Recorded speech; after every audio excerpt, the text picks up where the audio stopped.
He creates man. He created them as a male and a female. He didn't have Eve and Eve or Adam and Adam. He had Adam and Eve. Amen. So he blessed them with something. The ability to do what?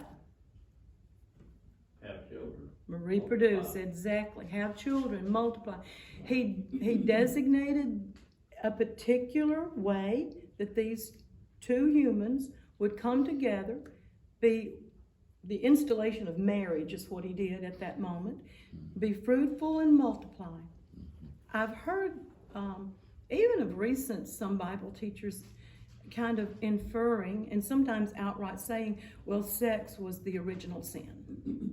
Well, I think they really need to go back and reread that first chapter of Genesis, and we will find that these things were ordained of God. Who had sex education when y'all were in school? Did y'all have that? We had it. I was in like 5th grade, I think. Never had it all. Well, Jerry taught it. So did he?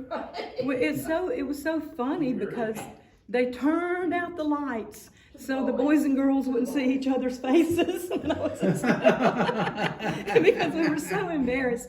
And there, you could hear the boys snickering in the background, you know. How did that come about that this became such a shameful subject? To reproduce Immorality. after our kind. The fall. Absolutely, the fall. The fall. So God created male and female. He gave them life and created the male and female. He gave them the ability to create a family.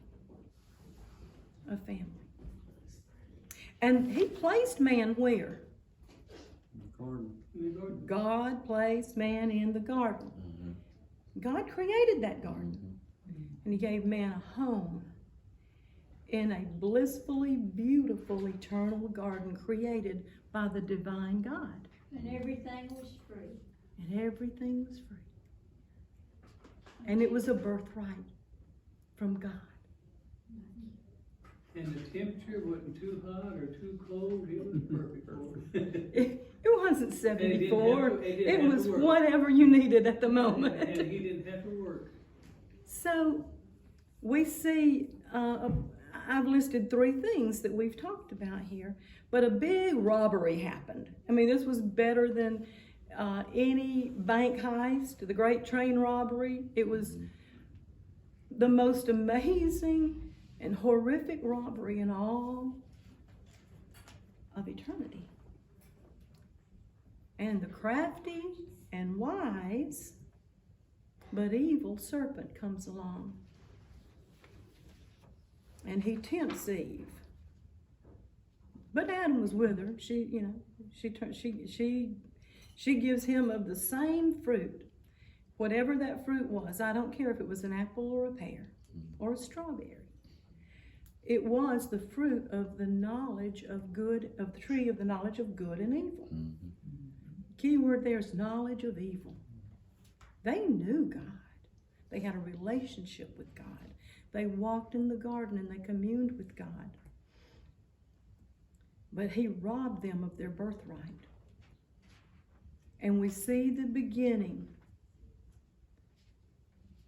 of a game plan that the tempter, Satan, the wise serpent. What did Jesus say? Be wise as a serpent, but as harmless as a dove. So he knows the serpent was wise and crafty. And we're told, be on guard, for your enemy, the devil, roams around doing what? Whom he may devour.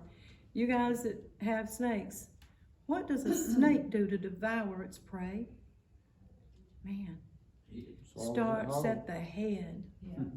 Oppresses with stress and pressure until it consumes the entire thing and drains it of its life. That's a very vivid picture of what that serpent wants to do to you and to me.